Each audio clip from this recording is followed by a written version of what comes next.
On va commencer la deuxième partie de la troisième séance du cours de nutrition carbonée dans le cadre du module de physiologie végétale. Je rappelle que dans la première partie de cette troisième séance, on avait dit que la photosynthèse pouvait être scindée ou pouvait être divisée en deux phases. La phase claire, qu'on appelle également les réactions photochimiques, et la phase sombre, représentée par le cycle de Calvin. Nous avons commencé les réactions photochimiques par l'étude des photosystèmes et je rappelle que chez les végétaux supérieurs, nous avons deux photosystèmes, le photosystème 1 et le photosystème 2. Je rappelle la structure d'un photosystème de manière générale. Donc, c'est deux parties, une antenne collectrice et, et un centre réactionnel.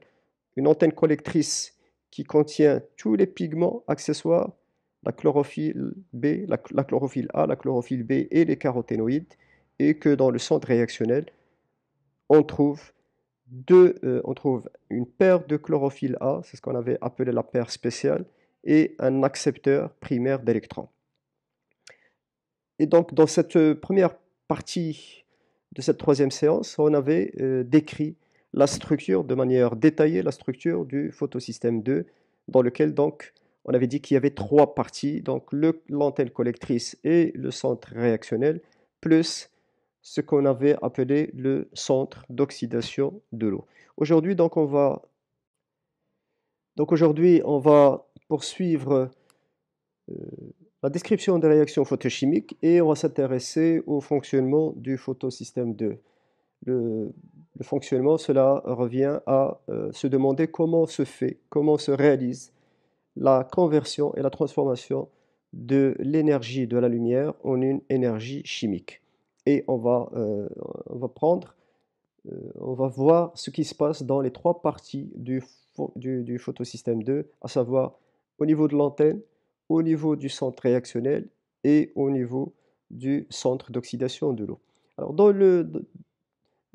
on va redire un certain nombre de choses que nous avons déjà décrites, que nous avons déjà évoquées dans les cours précédents, à savoir donc comment va se faire l'absorption et le transfert de l'énergie au niveau de l'antenne et sans devenir, lorsqu'elle arrive au centre réactionnel. Et puis ensuite, on va voir quel est exactement le rôle du centre d'oxydation de l'eau.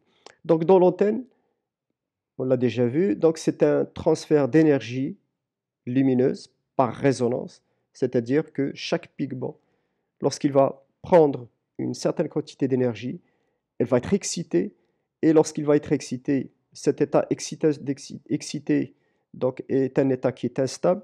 Le pigment va avoir tendance à revenir à son état normal très rapidement, en 10-9 secondes, et donc il va transférer l'énergie qu'elle a reçue et il va la donner à la molécule qui est juste à côté, et donc c'est ce qu'on avait appelé un transfert par résonance. Donc au niveau de l'antenne, on aura un transfert par résonance jusqu'au centre réactionnel. Donc le centre l'antenne collectrice qui contient donc la chlorophylle A, la chlorophylle B et les carotènes. Donc toutes ces molécules vont prendre de l'énergie, ils vont la transférer de molécule à molécule jusqu'à ce que cette énergie arrive à la molécule piège, à la molécule de la chlorophylle A qui est située au niveau du centre réactionnel. Et donc la molécule piège, la chlorophylle A, qu'on avait appelée la P680. Donc une fois dans le centre réactionnel, bien sûr, donc la molécule de P680, comme toutes les molécules de pigments, elle va être excitée. Elle va être excitée, c'est-à-dire donc elle va recevoir une certaine quantité d'énergie qui va l'exciter. Puis ensuite, donc l'état excité étant, je le rappelle, étant un état très instable, donc la désexcitation va se faire très rapidement, sauf que, à la différence des autres pigments de l'antenne collectrice, la chlorophylle A, la P680 du centre réactionnel, en se désactivant, elle va se désactiver par voie photochimique. C'est-à-dire, la lumière ou la quantité d'énergie qu'elle a reçue, il ne va pas la transférer sous forme d'énergie, mais elle va la transférer sous forme d'un électron.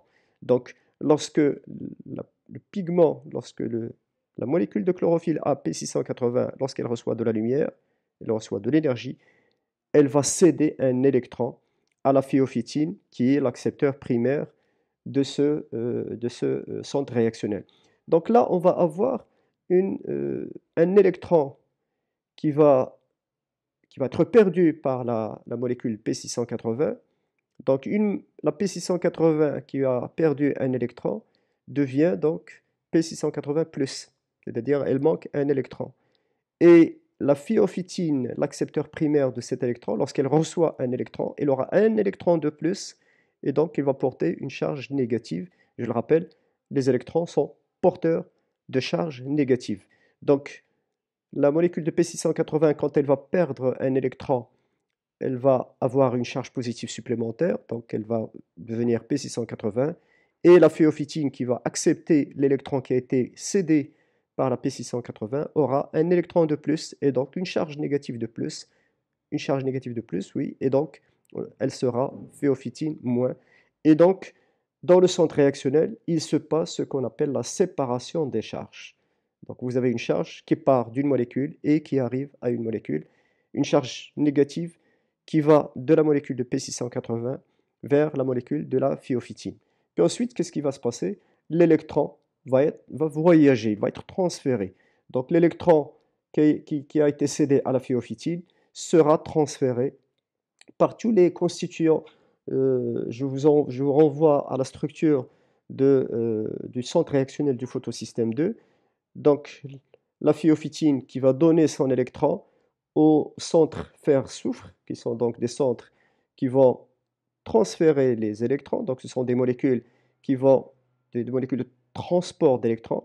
Ces électrons qui vont arriver à la quinone E, B, A et à la quinone B, qui vont stocker les électrons reçus un par un et ils vont les transférer par deux sur l'accepteur suivant qui est présent dans la membrane à l'extérieur du photosystème, qui est la plastoquinone, la plastoquinone ou la PQ.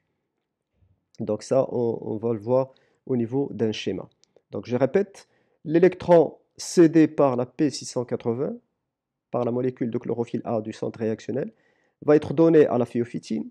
Ensuite, la phéophytine va le donner au centre fer-soufre.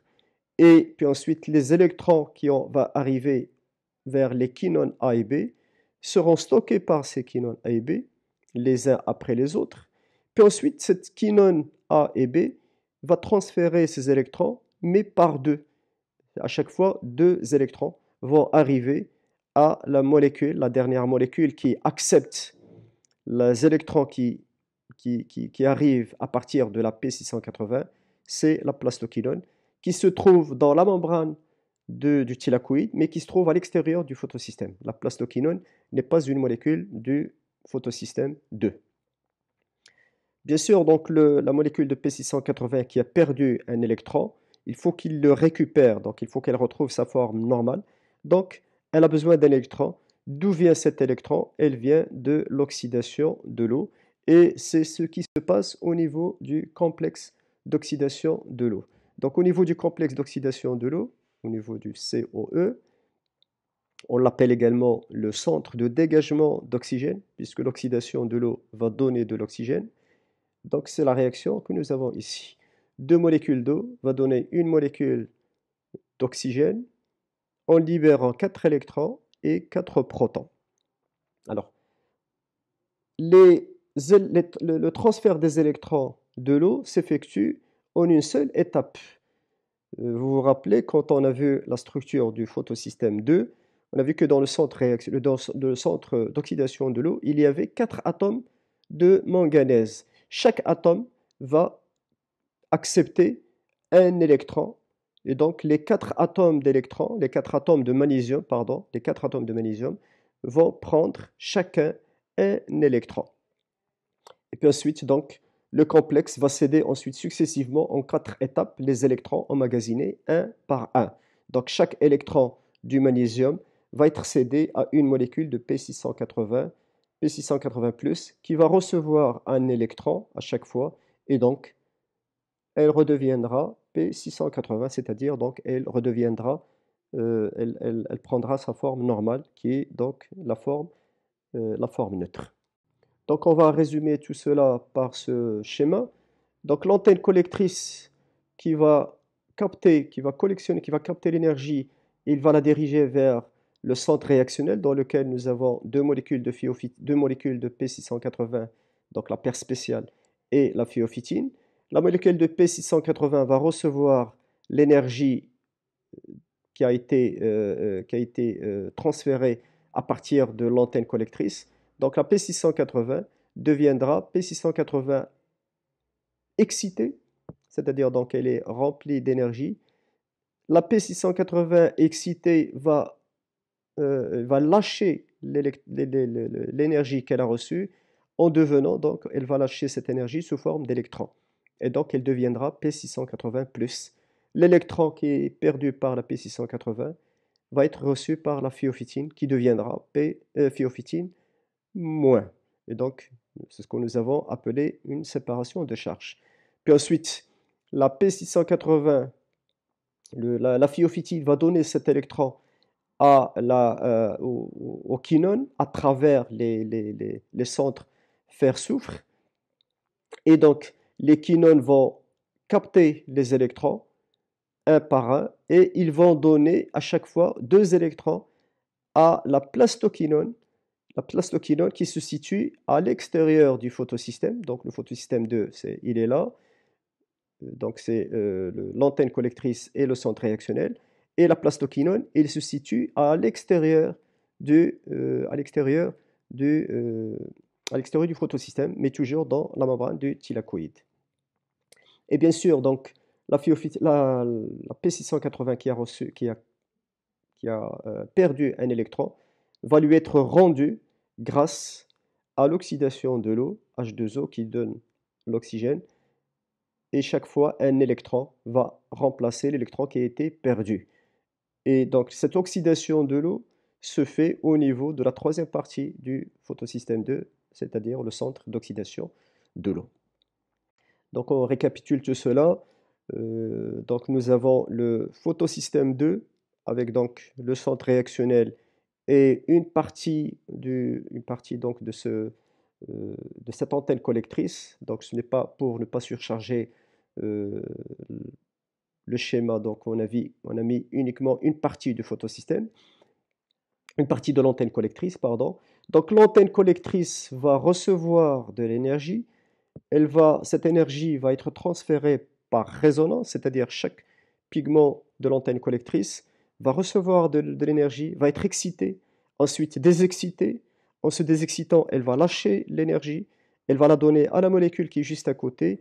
La molécule qui est juste à côté va faire la même chose, c'est-à-dire donc l'énergie va être transférée, va être transmise de molécule à molécule sans perte jusqu'à ce que cette énergie arrive à la P680.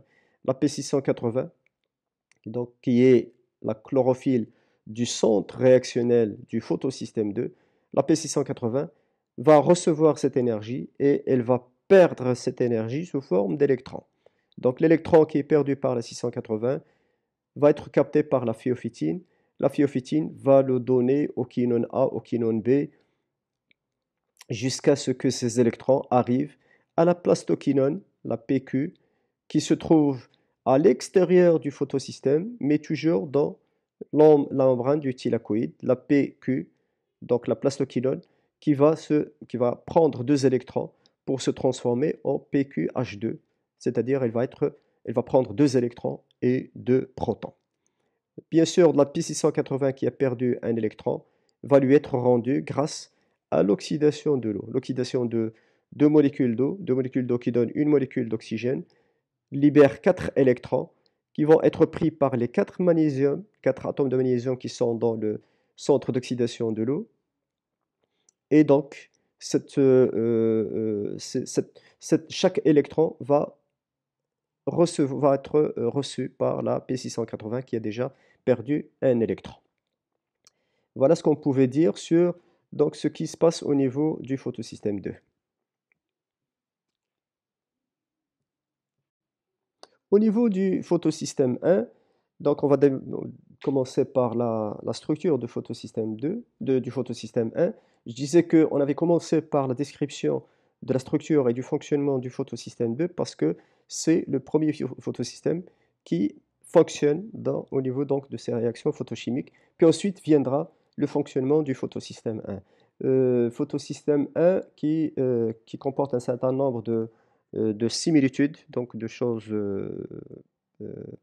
similaires à ce qu'on avait dans le photosystème 2, avec cependant un certain nombre de différences, que ce soit au niveau de la structure, que ce soit au niveau du fonctionnement. Par exemple, ici, le photosystème, par rapport au photosystème 2, le photosystème 1 ne contient que deux unités fonctionnelles qui sont l'antenne collectrice de la lumière et le centre réactionnel. C'est-à-dire que, contrairement au photosystème 2, il n'y a pas de complexe d'oxydation de l'eau.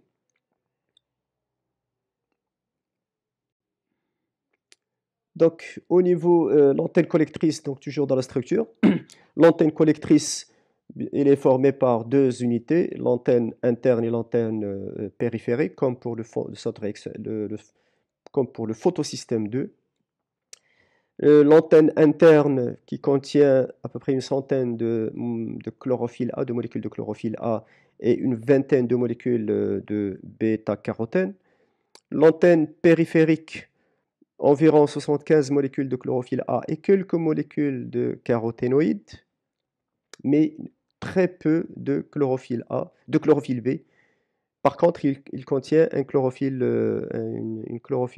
molécule de chlorophylle particulière qu'on appelle la chlorophylle rouge. Le centre réactionnel, la même chose, il est formé par de nombreuses unités protéiques et surtout donc d'un dimère de chlorophylle A, piège, c'est-à-dire donc la paire de chlorophylle A. La chlorophylle A dans le cas du photosystème 1, donc ce n'est plus du P680 mais P700. C'est-à-dire que la chlorophylle A du photosystème 1 est légèrement différente de la chlorophylle A du photosystème 2 dans le maximum d'absorption au niveau du rouge. Le photosystème 1, la chlorophylle du centre réactionnel du photosystème 2 absorbe au maximum à 680. C'est pour cela qu'on l'appelle P680.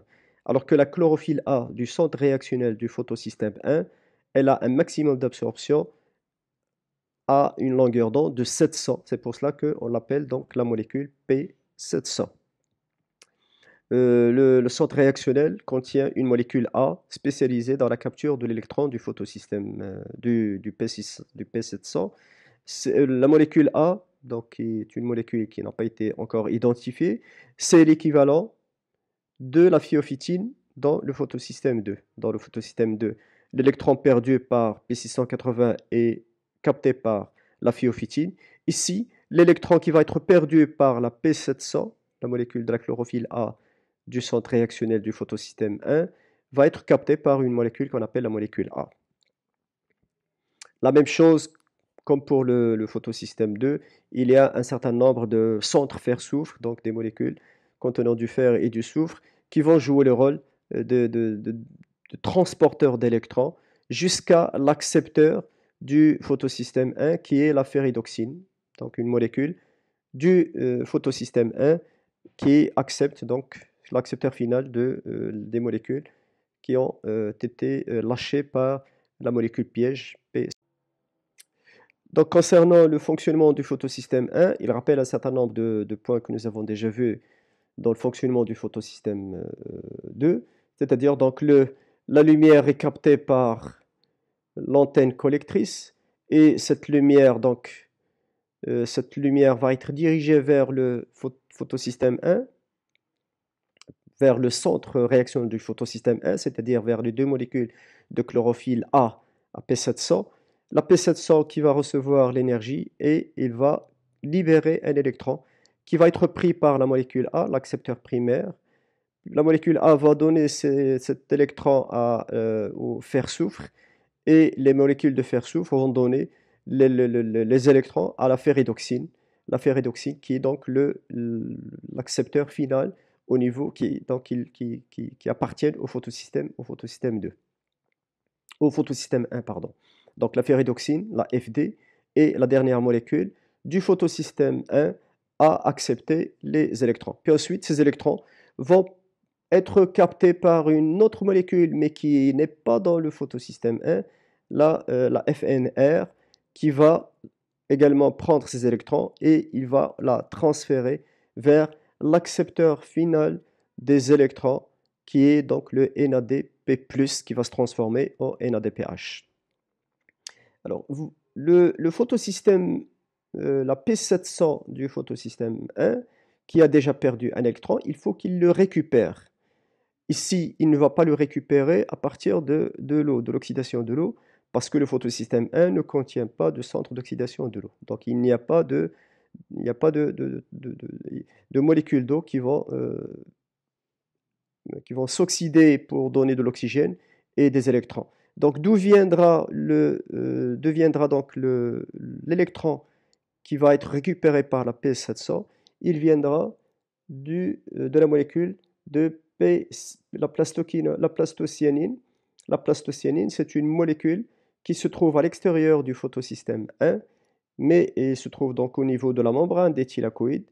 Et donc cette molécule de PC va donner un électron. Cet électron, elle l'a reçu d'une autre molécule, la molécule cytochrome CYBF6F. Et cette molécule, on va le voir, c'est une molécule qui a pris un électron à partir du photosystème 2. Donc, si on voudrait... donc, on va résumer tout cela avec des phrases. Et donc, tout commence par l'absorption de photons, l'absorption de la lumière, l'absorption de l'énergie par l'antenne collectrice du photosystème 1. Cette énergie va être transférée par résonance de molécule à molécule, de pigment à pigment, jusqu'à ce qu'elle arrive à la molécule de P700, c'est-à-dire la chlorophylle A du centre réactionnel du photosystème 1, qui va être excitée. Et donc, en se désexcitant, cette molécule de P700 va céder un électron et il va le donner à la molécule, à l'accepteur primaire du photosystème 1, qui est la molécule A, qui est située juste à côté. Cette molécule de P700 qui a perdu un électron et donc qui a été oxydée va être régénérée, donc il va récupérer son électron grâce à la plastocyanine, la PC réduite, qui constitue donc le donneur primaire du photosystème 1. La plastocyanine, c'est un transporteur mobile qui reçoit ces électrons du complexe cytochrome YB6F qui se trouve donc au niveau de la membrane du thylakoïde. BF6. Donc si on voudrait résumer tout cela, donc comme nous l'avons fait pour le photosystème 2, donc tout commence à partir de l'antenne collectrice du photosystème 2 qui va prendre de l'énergie et donc cette énergie va être transférée de molécule à molécule jusqu'au centre réactionnel où il y a la P700. La P700, en recevant de l'énergie, elle va être excitée. Donc il deviendra une molécule excitée P700 astérix. En se désexcitant, elle va donner un électron. Donc elle va se transformer en P700+. Cet électron va être capté par la molécule A qui deviendra une molécule A-. Donc on aura la même chose, une séparation des charges entre la P700 et la molécule A qui est l'accepteur primaire du photosystème 1. Cette molécule primaire, donc cette molécule A, qui va donner cet électron à la ferridoxine, la ferridoxine qui va se transformer, donc qui va être réduite, et la ferridoxine va donner l'électron au NAD+, le NAD+, qui est l'accepteur final des électrons. Le NAD+, va prendre 2 électrons et 2 protons pour se transformer en NADPH plus H+. Mais la P700 doit récupérer un électron. D'où viendra cet électron? Il vient du donneur primaire du photosystème 1 qui est la molécule de PC, la molécule de plastocyanine. La molécule de plastocyanine qui va être oxydée, donc il va donner un électron et cet électron va être récupéré par la P700 qui va récupérer un électron et deviendra donc P700. Donc elle reviendra à son état normal. Et bien sûr, donc, L'électron qui a été donné par la PC, donc il vient d'où? Il vient du photosystème 2. Donc finalement, on a un transfert d'électrons depuis le photosystème 2 jusqu'à NADPH, donc qui est l'accepteur final des électrons. Alors récapitulons très rapidement. Donc une molécule, le centre, le photosystème 1 qui est formé donc de l'antenne collectrice et du centre réactionnel. L'antenne collectrice reçoit de l'énergie, elle va la transférer de molécule à molécule par résonance jusqu'à ce que cette énergie arrive à la molécule de P700 qui va être excitée. En se désexcitant, elle va libérer un électron qui va être récupéré par la molécule A. Cet électron va être transféré par par les complexes fer-soufre. Ensuite, il va être donné à la molécule de FD. La molécule de FD va le donner à la molécule de FNR et la molécule de FNR va le donner à la molécule de NADP+, qui va se transformer en NADH. La P700 qui a perdu un électron, elle va le récupérer grâce à la plastocyanine. La plastocyanine qui va donner un électron. Cet électron de la plastocyanine il vient donc du photosystème 2 à travers une molécule qu'on appelle la molécule CYBF6.